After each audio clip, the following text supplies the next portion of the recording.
the biggest month on record. So are investors just buying the dip? Joining us now to discuss is Hao Hong, chief economist at Grow Investment Group. I should say he's known for his outspoken views on China's financial markets and the economy. How Explain this for me. Why are we down 5.6% in this main index, but yet we're seeing investors pile in?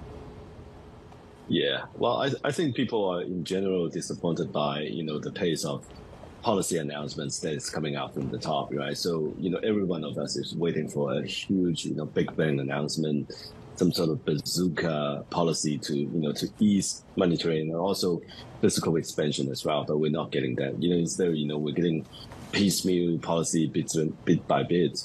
So I think as a result, the market is likely to be disappointed. But then at the same time, because the sell-off has been so severe that now the Chinese market has declined to one of its lowest valuation on record.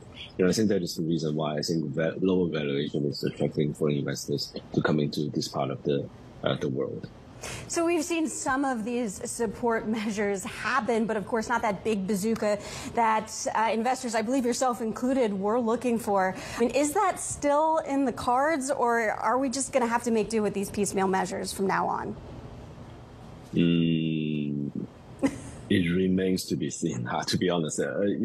Because normally when they cut stamp duty, it's a very strong policy signal coming from the top, basically saying that, they really want to shore up the confidence and also shore up the market and the economy. So, normally, it is a sort of a pre-announcement of, what is to come in the coming months. So I think many of us are still remaining hopeful. And also last night, as you can see, they announced a cut on existing mortgage, to make it easier for people who has already borrowed to buy homes, to buy even more homes. And also, today in Guangzhou, they're easing the lending standard once again. And Guangzhou is a key tier 1 cities in China. So I think, there are many things going on. I think what is lacking this time around is that, we don't really have a number to work with. Back in 2008, they announced a 4 trillion yuan stimulus package. Back then the GDP in China is like 40 trillion yuan. So it's like 10% of the GDP in one go in a stimulus package. But this time around, we're not, seeing a concrete number that we can work with. I mean, that's fair because, especially for those living in Western countries, the kind of traditional Keynesian stimulus that we're used to, it is things like direct transfers to households. I want to read you a quote from Wall Street Journal reporting on exports has been down rather substantially.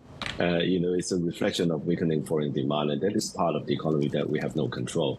Right. So even though a weaker currency can help improve the competitiveness of the Chinese exports, but, foreign demand for Chinese goods are down this year.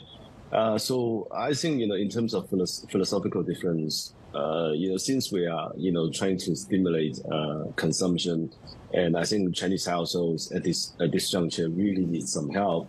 I think, handing out consumption coupon or even some cash for the Chinese household is actually one of the better ways, many of us are seeing, but then we're not getting it.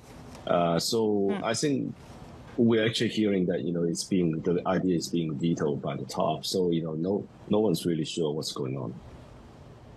How are you still buying bonds, Chinese sovereign bonds? Last time in May we spoke, you said you're buying them. You're right on. The rally continued. Will it continue further?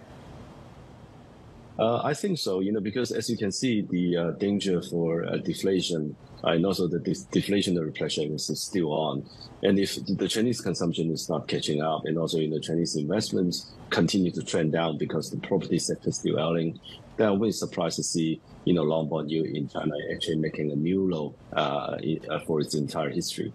So, in this kind of environment, because of the risk aversion and also because of the outlook for deflation, it probably pays to have, some bonds in your portfolio. Well, the latest news, How, is that Country Garden will issue $34 million worth of shares as it attempts to dodge default. Can it truly dodge default? And then does this turn into a systemic issue? Yeah, I don't think it can dodge. I think technically it's already defaulting on many of the payments on its foreign bonds.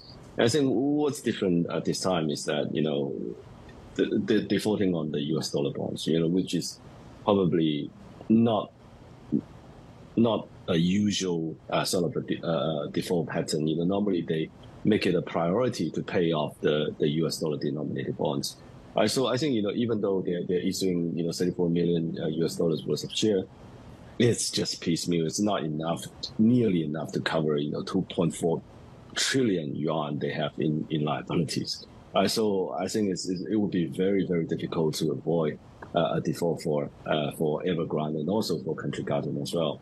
But I think in terms of a systemic risk, it is slow grinding, right? So many of us are very aware of such risk because the amount is just so huge. So waiting to see what sort of solution can be had from the top. Interesting.